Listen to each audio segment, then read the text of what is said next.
مشاهدينا الكرام مرحبا بكم في المغرب من واشنطن on Median TV. Bonjour et bienvenue pour un nouvel épisode de votre émission avec le Maroc depuis Washington. Je suis Adam Early et je suis toujours très heureux de vous retrouver. Au cours des 2 dernières semaines, l'actualité autour du Maroc a fait la une des médias ici à Washington, D.C. Le site d'information Defense News a publié un article d'opinion d'un ancien général américain qui appelle le gouvernement à faire davantage en vue de soutenir l'armée marocaine. Sur le plan politique, de hauts responsables continuent d'effectuer d'importantes visites au Maroc. Le 13 janvier dernier, une délégation composée de 7 membres représentant les partis démocrates et républicains a été reçue par le chef du gouvernement marocain.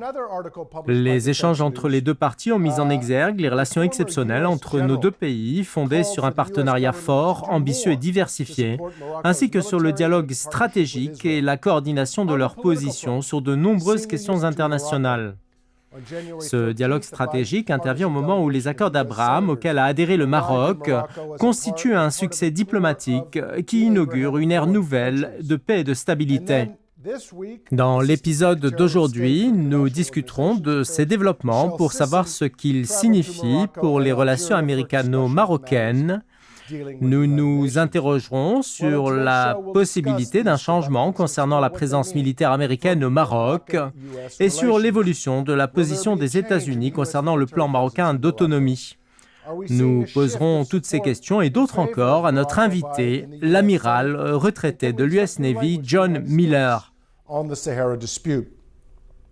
We'll be joined by a veteran defense analyst and someone who knows the region well. Après 30 ans de carrière, l'amiral Miller, qui dirigeait la 5e flotte, a quitté en 2015 son poste au commandement central de la marine des États-Unis. Il était également chef adjoint des chefs d'état-major interarmés au département de la Défense pour les affaires stratégiques, de planification et de politique et chef d'état-major du commandement central des États-Unis. Aujourd'hui, l'amiral Miller est senior fellow au Fosey Miller Group, un cabinet de conseil en sécurité basé à Washington, D.C. Bienvenue à vous. Nous allons commencer notre discussion avec notre chroniqueur Georges Landry. Georges, on note depuis quelque temps que les États-Unis mettent l'accent sur les relations militaires et politiques avec le Maroc. L'administration Biden a compris le rôle central du Royaume du Maroc lié à des intérêts vitaux pour les États-Unis dans la région, à un moment où la Russie s'efforce d'étendre son influence en Algérie, dans la région du Sahel, à travers le groupe Wagner. De plus, les groupes terroristes continuent de se répandre dans la région et l'Iran profite de tout cela.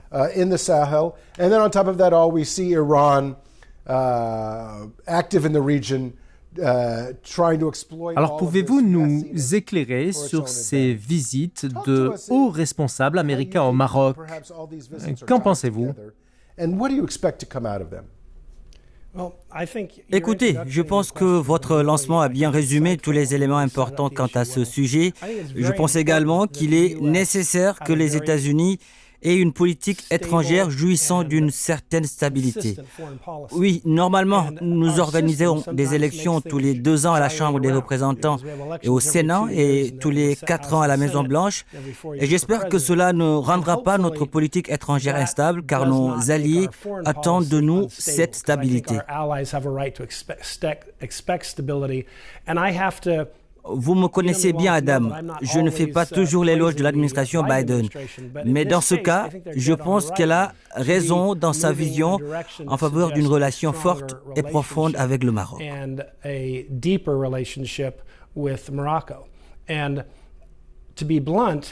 Juste pour clarifier, les États-Unis ont de nombreux alliés, mais il y en a qui ont un caractère plus particulier, comme la Grande-Bretagne et Israël, et je pense que nous devrions inclure le Maroc dans cette liste parce que le Maroc est un partenaire stratégique, fiable et influent. Nous devons donc répondre dans cette même vision conformément aux règles de l'amitié.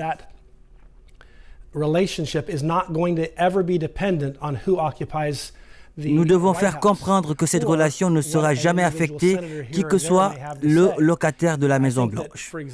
Au même titre que pour Israël et la Grande-Bretagne qui sont sûrs de la profondeur de l'amitié qui nous lie, nous devons apporter au Maroc des garanties sur notre alliance. Okay. Good. Thank you for that, George. Merci, George. Je reviendrai vers vous plus tard. Je me tourne à présent vers l'amiral Miller. En fait, selon le New York Daily News, le président Joe Biden a demandé au secrétaire à la Défense Lloyd Austin de préparer un plan d'urgence pour établir une base militaire ou industrielle au Maroc. Selon un rapport de la CIA, les États-Unis sont de plus en plus préoccupés par la présence militaire croissante de la Russie au Sahel et en Afrique du Nord. Et Washington cherche à contrer l'influence russe en Afrique en renforçant ses liens militaires avec Rabat. À cet égard, je voudrais vous poser deux questions. Si vous avez lu ce rapport, pensez-vous qu'il soit vraiment fondé? Seconde question, j'aimerais que vous nous parliez de la présence russe en Afrique qui est une menace pour le continent. Le groupe Wagner est actif dans la région du Sahel et le gouvernement russe ne cesse de renforcer ses relations de défense avec l'Algérie. Pensez-vous qu'il y a des raisons de s'inquiéter pour les États-Unis et le Maroc? Well, thanks for the question and thanks for having me. It's very good to be back. Tout d'abord, je vous remercie pour cette invitation et pour cette question. En fait, j'ai entendu les discussions sur l'expansion de la présence militaire des États-Unis dans toute l'Afrique, et pas seulement au Maroc.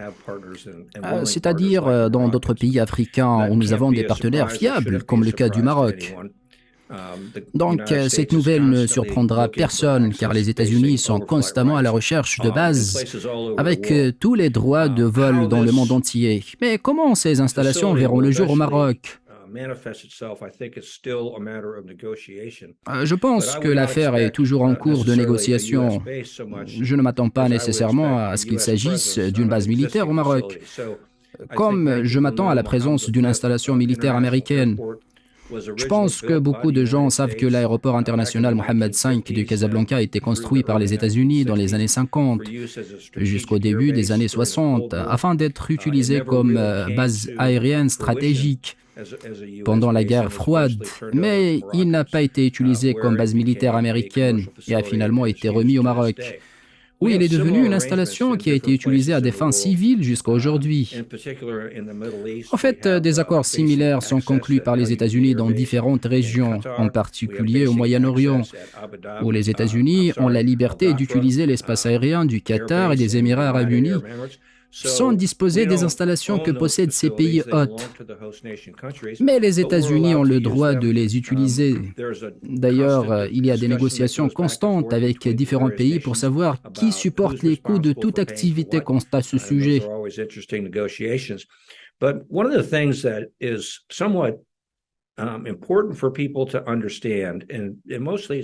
En fait, les gens qui ne vivent pas sur le continent africain ou à proximité doivent comprendre que l'Afrique est un vaste continent.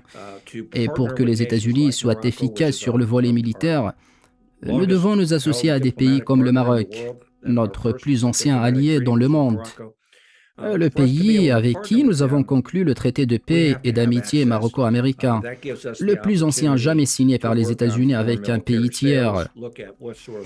En fait, les États-Unis doivent avoir la liberté d'accès pour pouvoir conclure des ventes militaires et assurer l'approvisionnement logistique en déterminant la responsabilité du pays hôte et la responsabilité des pays partenaires et le nombre de ces pays auxquels le Maroc accordera ce droit comme la Tunisie, le Ghana, le Sénégal et peut-être le Djibouti.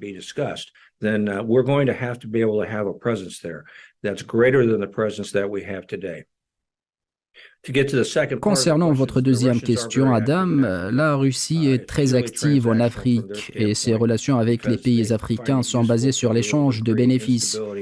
Moscou a trouvé dans son intérêt de créer une atmosphère d'instabilité, tandis que les États-Unis et le Maroc veulent améliorer la sécurité et la stabilité. De nos jours, le groupe Wagner est devenu un groupe de mercenaires dont la plupart sont des Russes et Bélarusses. Ce groupe est répandu dans la région du Sahel et dans un certain nombre de pays africains comme la République centrafricaine et l'Algérie. Le groupe Wagner déstabilise ces zones et pour contrer cela, nous, les États-Unis, nous aurons besoin de ce type d'installation militaire. Mais il y a une question sur l'ampleur des troubles que la Russie pourra continuer à susciter en Afrique, surtout avec sa situation en Ukraine, où la Russie utilise une énorme quantité d'équipements, de soldats et de munitions afin d'endiguer la résistance de l'Ukraine. Et tout cela réduit les activités néfastes de la Russie dans d'autres régions du monde, en particulier en Afrique. Et je pense que cela est venu pour le bénéfice du continent africain, car la Russie est devenue moins capable de provoquer des troubles partout dans le monde. Voilà une lecture pertinente et précise de l'amiral Miller. Je crois que nos téléspectateurs ont apprécié ses propos, car cet homme dispose d'une expérience et d'états de service exceptionnels qui l'ont mené durant sa longue carrière dans de nombreuses bases militaires américaines à travers le monde. John, permettez-moi de vous poser une autre question. Il y a quelques jours, s'est tenue une réunion coprésidée par le général de corps d'armée, inspecteur général des forces armées royales, et M.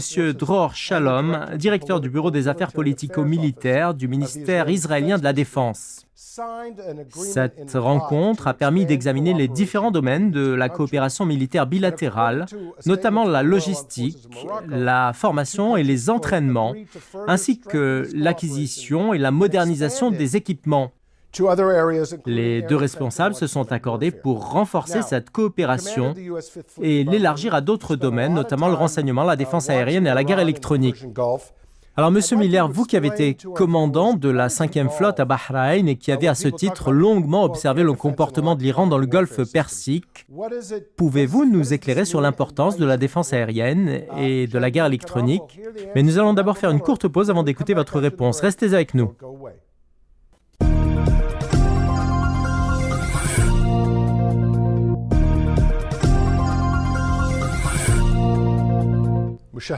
Nous voilà de retour pour la suite de votre émission avec le Maroc depuis Washington.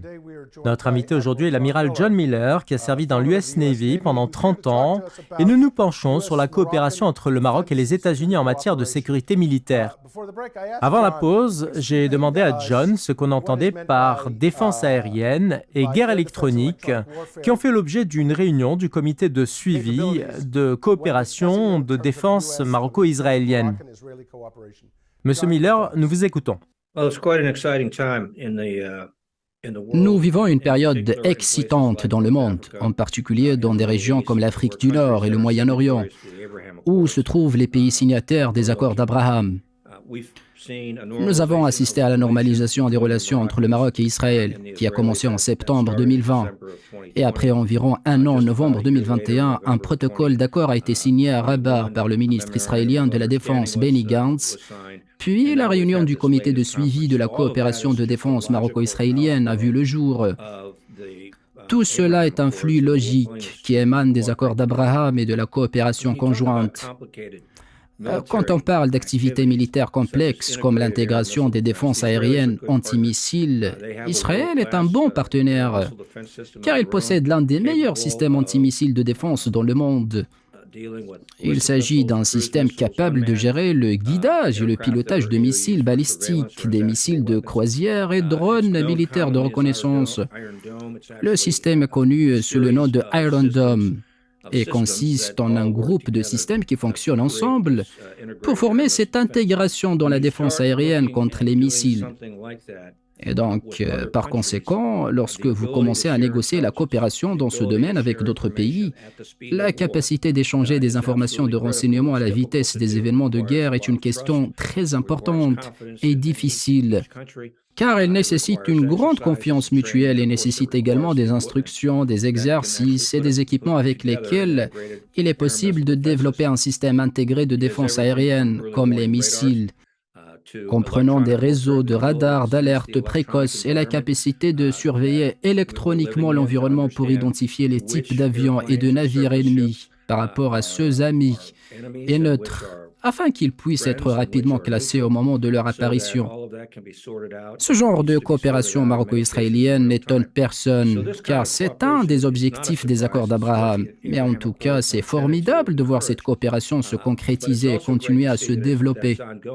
Ceci est particulièrement important, Merci John, et je voudrais commenter ce que vous venez de dire, car cela mérite vraiment d'être souligné.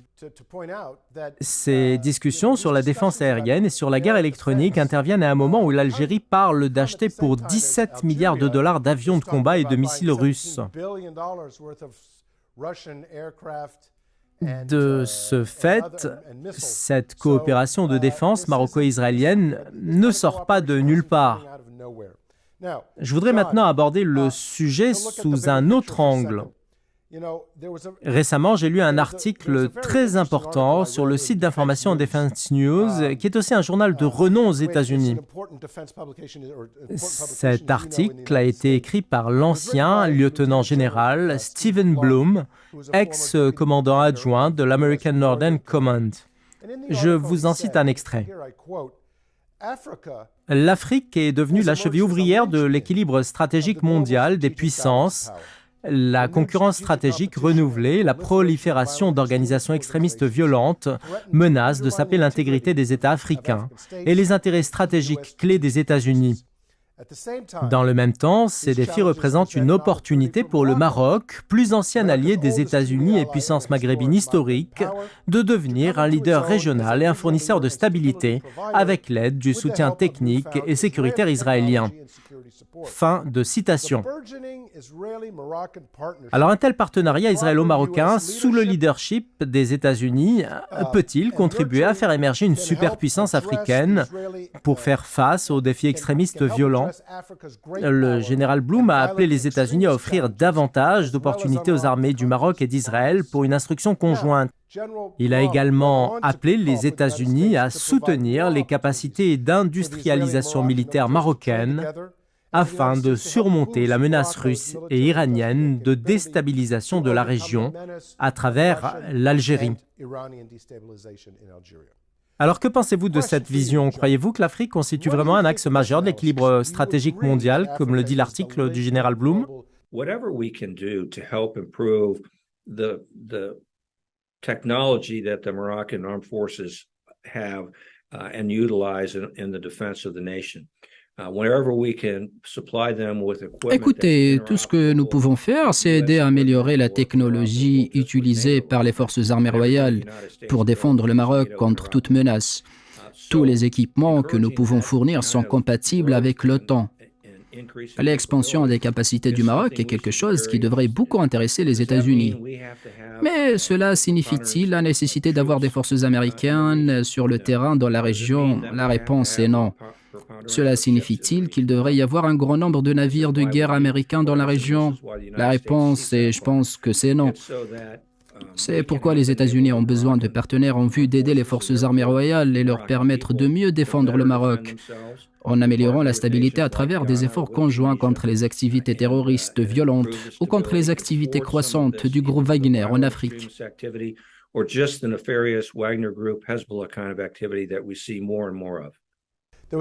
Un autre article du journal Defense News a évoqué les manœuvres du sénateur James Inhofe qui s'agitent encore pour empêcher la tenue des exercices militaires African Lion au Maroc. Selon l'article, le sénateur James Inhofe, membre du comité des forces armées du Sénat des États-Unis et connu pour ses positions en faveur de l'Algérie, a tenté en vain de persuader le Pentagone d'alterner l'organisation de ces exercices militaires entre plusieurs pays en Afrique.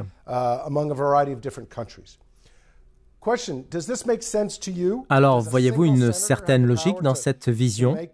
Le sénateur peut-il, à lui seul, influencer le Pentagone?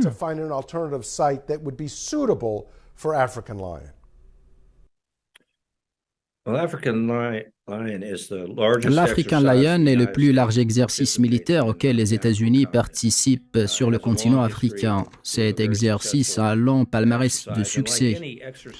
Bien évidemment, comme toute série d'exercices militaires, ces derniers connaissent une phase de changement qui s'impose, car davantage de pays doivent y participer. La zone géographique dans laquelle se déroulent les exercices doivent devenir plus vaste et plus étendue. Ce sont là de bonnes choses et de vrais indicateurs du succès de ces exercices militaires. Du coup, l'African Lion est l'un de ces exercices réussis et c'est le plus large exercice militaire en Afrique, comme je l'ai dit tout à l'heure. the initial planning conference for Africa Lion 2023 was held in September, but it was held in Tunis. En effet, la Tunisie a abrité du 26 au 30 septembre dernier une réunion entre l'armée américaine et ses partenaires africains. Compte tenu de la multitude de complexités qui existent naturellement dans un exercice d'une telle ampleur, la planification et la coordination avec les forces américaines conjointes et les pays partenaires est un projet à long terme, étalé sur toute l'année, afin de s'assurer que lorsque l'exercice commencera, il sera bien coordonné et magistralement exécuté. En ce qui concerne votre dernière question, qui est intéressante, un membre du Congrès peut-il exercer une telle influence que le sénateur républicain James Inhofe semble exercer à cet égard? Je pense que ce dernier est un ami très intéressé de l'Algérie. They control the budget, the purse strings. And each of those two chambers has their own set of rules by which they operate. The Senate has some rules in place, have had them in place for a very long time, that give individual senators a great deal of latitude, either to do things that particular. Le royaume sera bel et bien le pays hôte principal du plus grand exercice militaire du continent en Afrique, comme depuis près de 2 décennies. Permettez-moi d'expliquer comment le Congrès fonctionne avec ces 2 chambres. En matière de politique extérieure et de défense, le Congrès est un acteur essentiel. Les sénateurs participent à leur définition et à leur mise en œuvre dans tous leurs aspects politiques, structurels, qui définissent la répartition des ressources entre les différents outils et les niveaux de dépenses et le personnel militaire, politique, stratégique, qui affecte la définition des objectifs des États-Unis et le contenu de leurs relations avec les autres pays. Politique de crise pour répondre aux menaces spécifiques affectant la sécurité et les intérêts des États-Unis et engager les forces armées si nécessaire. I don't believe there's a need for anyone to be looking for an alternate place to hold beyond Morocco. Comme vous l'avez mentionné, Adam, tout à l'heure, le sénateur James Inhofe a pris sa retraite et n'est plus membre du Congrès. De ce fait, le partisan du Polisario aura donc tenté en vain de convaincre l'administration américaine de chercher un autre lieu pour accueillir l'exercice militaire African Lion.